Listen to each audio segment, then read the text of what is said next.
अगर मैं कहूं कि एक खिड़की है जो सिर्फ रात के 3:07 पर खुद ब खुद खुलती है, तो क्या आप यकीन करेंगे?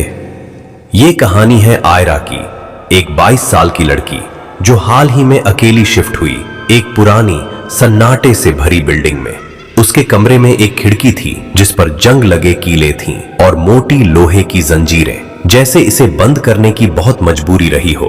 पहली रात आयरा सो ही रही थी कि अचानक दरवाजा खोलो। उसने सोचा शायद सपना है, लेकिन वो आवाज फिर आई। मैं अभी भी यहाँ हूँ। आयरा डर गई।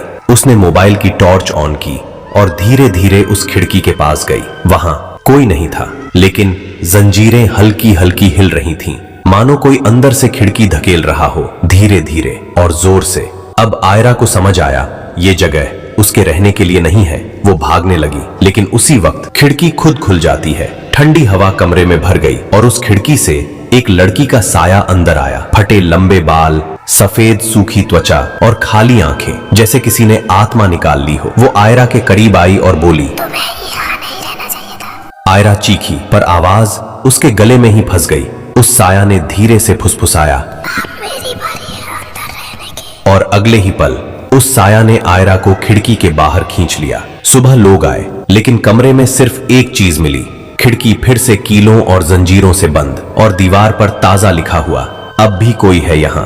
और आज भी अगर कोई उस कमरे में जाता है तो रात के 3:07 पर वो खिड़की खुद खुल जाती है।